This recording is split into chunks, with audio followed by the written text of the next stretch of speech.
ಸಿದ್ದರಾಮಯ್ಯ ಮತ್ತು ಡಿ.ಕೆ. ಶಿವಕುಮಾರ್ ನಡುವಿನ ಕುರ್ಚಿ ಕದನದ ವಿಚಾರದಲ್ಲಿ 16 ಕಡೆಯಿಂದ ಫೀಡ್ಬ್ಯಾಕ್ ಪಡೆದಿರುವ ರಾಹುಲ್ ಗಾಂಧಿಗೆ ಈ ವಿಚಾರಕ್ಕೆ ಪರಿಹಾರ ಸೂತ್ರ ಕಂಡುಹಿಡಿಯುವುದು ತಮ್ಮಿಂದ ಸಾಧ್ಯವೇ ಇಲ್ಲ ಅನಿಸಿಬಿಟ್ಟಿದೆ. ಸಿದ್ದರಾಮಯ್ಯ ಅವರನ್ನು ಸಿಎಂ ಸ್ಥಾನದಿಂದ ಕೆಳಗಿಳಿಸಿದರೆ ಅವರ ಜೊತೆ ಇರುವ ಅತಿರಥ ಮಹಾರಥ ನಾಯಕರು ಖಂಡಿತ ಸರ್ಕಾರವನ್ನು ಬಾಳಲು ಬಿಡುವುದಿಲ್ಲ. ಸಿದ್ದರಾಮಯ್ಯ ಅವರನ್ನು ಮನವೊಲಿಸಿ ಅಧಿಕಾರ ಹಸ್ತಾಂತರ ಮಾಡಿಸೋಣ ಅಂದರೆ ಅವರು ಬಗ್ಗುವ ಮನಸ್ಥಿತಿಯಲ್ಲಿಲ್ಲ. ಇತ್ತ ಡಿ.ಕೆ. ಶಿವಕುಮಾರ್ ಹಿಂದೆ ನಾವೇ ಕೊಟ್ಟ ವಚನವನ್ನು ನೆನಪಿಸುತ್ತಾ ಚುನಾವಣೆ ಗೆಲ್ಲಲು ತಮ್ಮ ಕೊಡುಗೆ ಹೆಚ್ಚಿದೆ ಎನ್ನುತ್ತಿರುವುದರಿಂದ ಅವರನ್ನು ಸುಮ್ಮನಿಸುವುದು ಸಾಧ್ಯವಾಗುವುದಿಲ್ಲ.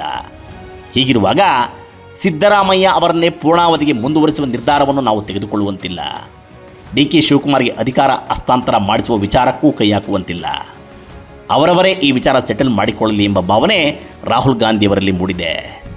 ಇದೇ ಕಾರಣಕ್ಕೆ ಡಿ.ಕೆ. ಶಿವಕುಮಾರ್ ಭೇಟಿಯಾಗಲು ಆತನಿಗೆ ಮುಖವಿಲ್ಲ. ಸಿದ್ದರಾಮಯ್ಯ ಅವರನ್ನು ಮಾತುಕತೆಗೆ ಕರೆಯುವ ಸಾಹಸಕ್ಕೂ ಕೈ ಹಾಕುತ್ತಿಲ್ಲ. ಆದರೆ ಈ ವಿಚಾರದಲ್ಲಿ ಪಕ್ಕದಲ್ಲೇ ಇರುವ ಎಐಸಿಸಿ ಅಧ್ಯಕ್ಷ ಮಲ್ಲಿಕಾರ್ಜುನ ಖರ್ಗೆ ಅವರ ಮೇಲೆ ಕಿರಿಕ್ ಮಾಡುತ್ತಿರುವ ರಾಹುಲ್, ಖರ್ಗೆಜಿ, ನಿಮ್ಮ ರಾಜ್ಯದ ವಿಚಾರ ನೀವೇ ನಿಭಾಯಿಸಿ, ನಮ್ಮಗಳವರೆಗೂ ಬರಲು ಏಕೆ ಬಿಡುತ್ತೀರಿ? ಕಾಂಗ್ರೆಸ್ ಪಕ್ಷದ ಅಧ್ಯಕ್ಷರಾಗಿ ನೀವೇ ನಿರ್ಧಾರ ತೆಗೆದುಕೊಳ್ಳಿ. ನೀವು ಏನಾದರೂ ಮಾಡಿ ಕರ್ನಾಟಕ ಸರ್ಕಾರ ಉಳಿಯಬೇಕಷ್ಟೇ.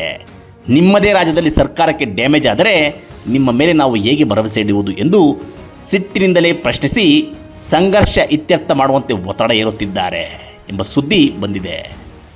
ಯಾವಾಗ ರಾಹುಲ್ ಎಲ್ಲ ಭಾರವನ್ನು ತಮ್ಮ ಮೇಲೆ ಹಾಕಿದರೋ ಖರ್ಗೆ ಅವರು ಈ ಭಾರವನ್ನು ಸಿದ್ದರಾಮಯ್ಯ ಮತ್ತು ಡಿ.ಕೆ. ಶಿವಕುಮಾರ್ ಮೇಲೆ ವರ್ಗಾಯಿಸಿ ಗೊಂದಲವನ್ನು ಸ್ಥಳೀಯವಾಗಿಯೇ ಬಗೆಹರಿಸಿಕೊಳ್ಳಿ ಎಂದು ಖಾರವಾಗಿ ವಾರ್ನಿಂಗ್ ಕೊಟ್ಟಿದ್ದಾರೆ. ರಾಹುಲ್ ತಮ್ಮ ಬಗ್ಗೆ ತೋರಿದ ಸಿಟ್ಟನ್ನು ಅವರು ಈ ಕಡೆಗೆ ಶಿಫ್ಟ್ ಮಾಡಿದ್ದಾರೆ.